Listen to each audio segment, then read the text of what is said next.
give you an update. You can see I have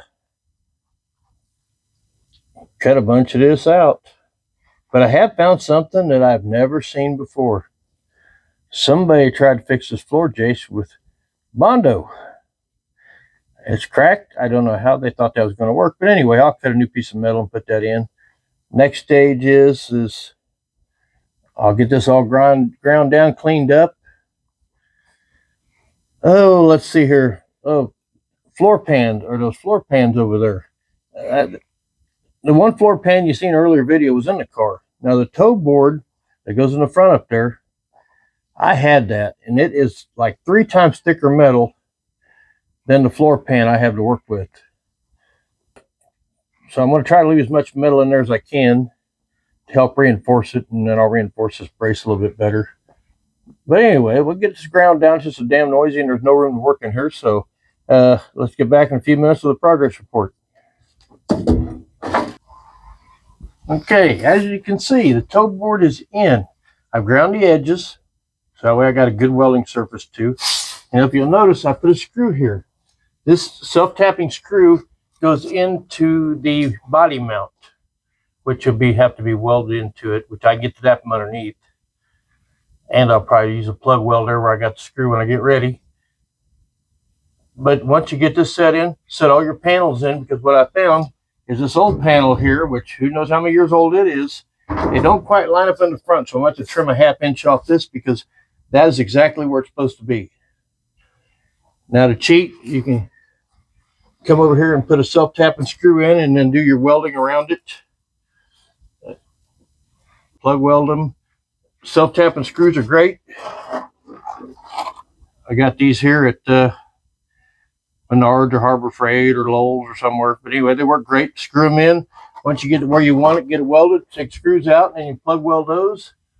And then when we get all done, we'll seam seal it. Right now, I got to take this out, and I'm going to use some weldable primer on the back of it to keep it from rusting in the future with any luck.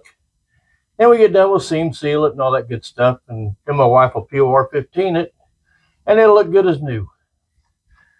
Let's get the welder set up. Okay, here's one of those little tips for you. This is the patch panel going in. This is the new metal, old metal. Take you a marker. I'm using a silver one just so I can see it. And go through every little bit and mark it. So that way, when you're grinding, you know what you got to clean up to get a good weld. So you clean this, and you'll clean where that line is. And then when you weld it, it should go right in and weld with ease, because welders don't like rust and they don't like paint. All right, let's take a look since we lost some footage. I'm going to try to show you what I did on the interior. This camera is great. I'm having all kinds of fun with it. Anyway, I fixed the metal in the floor. I put the underlayment down, and I cannot accept any responsibility for this, because this hack was from another YouTube channel. When I caulked the floor in there, they said to use the generic liquid nails. It don't set up hard, and it's like $3 a tube versus $30 a tube. But I would say if you're gonna do something you're gonna paint and you're gonna see, use the regular body caulk. But for the floor like this, I'm very impressed. It was a very, very good hack, and I'm just sharing it with you, but I can't take credit for it. But we got the sound deadener on it, and got some pieces to the dash in here so we can kind of get an idea of what we're going. And so I can get back here and take a peek in the back. Not much to see, but anyway, as you can see, it's coming along, getting there. Like you see, my wife did that seat hack the other day, and hey, even after it dried out, you can see night and day difference in the two. Yep, that goop does good. Scrub brush and clean it up, and I think if she did it one more time, it'd look like new. But anyway, that's where we're at so far, because I know we lost some footage on this, and like I said, I had to cut the other side out and fix it. And so now we're going to get this motor done, get the other motor done, and we're going to be back on trying to get some body work done and trying to get things going. And Well, this camera's got a mind of its own. It just wanders aimlessly. I like it. It's fun. It's gonna be fun to play with. But anyway, that's where we're at the moment. We'll get back to what we can get caught up, see if we can make some head ground somewhere and get something done. See ya. Okay, we told you we were going to show you guys some hacks to kind of help out a little bit if you have different things. One is if you have seats in a car and you want to try to get them because they're hard, they're not pliable. First thing you do is you can spray them with water, just anything to kind of clean it up. And I'll kind of just do one side. Just to kind of show you what this does. It softens the material up. You might be going to redo the seats, but if you just don't have the money right now to redo them and you just want to make them look halfway decent, just clean them up really good. And you can use regular water, soapy water. It really doesn't matter. These are a set of seats that we're going to put in the wagon. They will be reupholstered, but I just kind of wanted to show you this since we did have these to kind of show you guys this hack. I found this out a long time ago. We were helping a friend redo a van, an old van that's been sitting. It was an old core van, and the seats were horrible.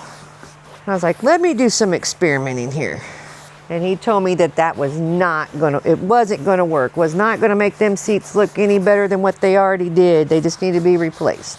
So after you clean it, make sure you dry it really good. And I taped it off so you can kind of see the before and after. It's not gonna be perfect because I'm kind of rushing to get this done. I think we're pretty dry. And then you take good old-fashioned goop. We buy our goop at Amazon because you can get 4 bottles of this for like $28 instead of going and spending for 1 bottle or 1 jar what it cost. You just kind of rub it in like so. These are good. It's good on, I use it on convertible tops too to kind of help soften the convertible tops instead of using Armor All or any of that. This does work good, and also kind of cleans it as it goes too. So as you can tell, I'm just using what's on the lid.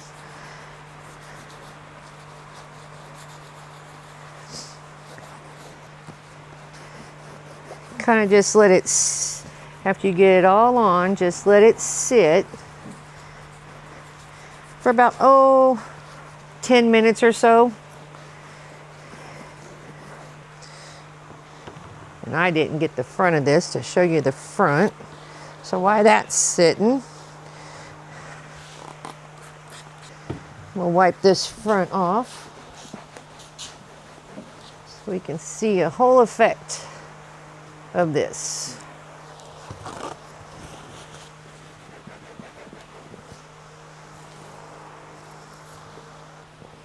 This front's not too bad, but that seat part is a little rough.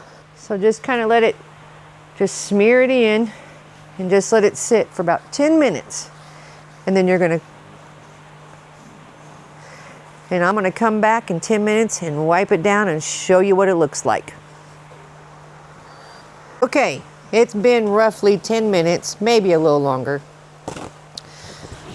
So you just kind of go down and wipe her down. As you can tell, it's still getting dirt off even though I didn't clean it real well with the water.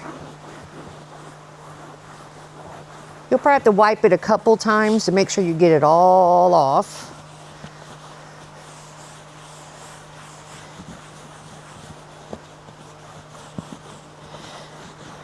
But you'll be very happy with it when it's done. Yeah, you could use a scrub brush on it if you want to get it really clean, but I'm just trying to show you what it does for it. So if you want to reuse your seats and kind of clean them up, make them look good.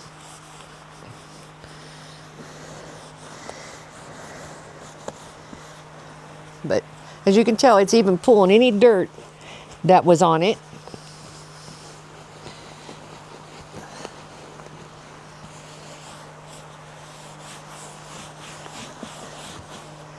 That's the first wipe down. We'll do one more. And you can already tell the difference from this side to this side. That's why I had my husband tape it off for me. So you can kind of get a look at what it actually does.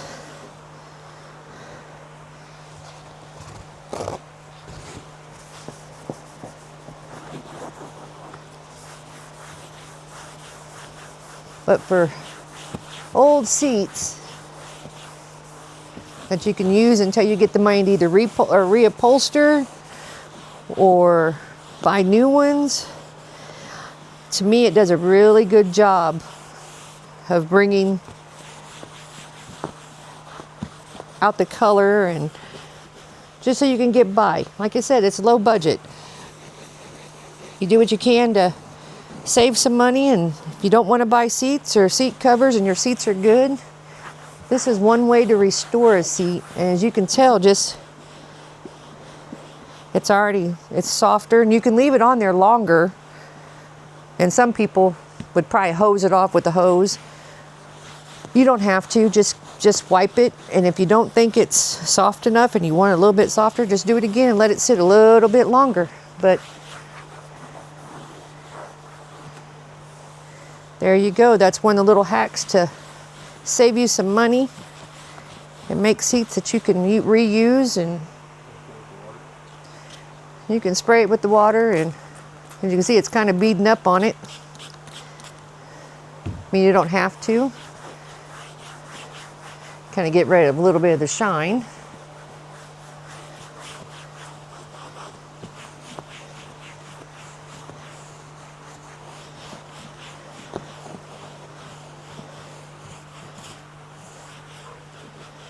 There you go. You can restore your seats. Have the money to buy new ones, or just go with what you got. Have a good day. I had a friend of mine, Frank, called me. I'm gonna spin around. We're gonna kind of look at this as we tell you the story. Him and I have been friends for years.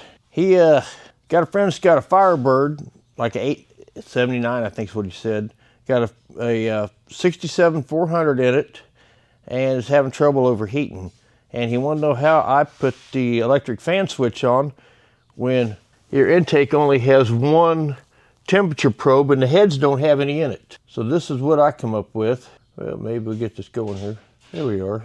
If you look down here, right there, this is the heater hose, and this is a little deal I got, I don't know, I got it online.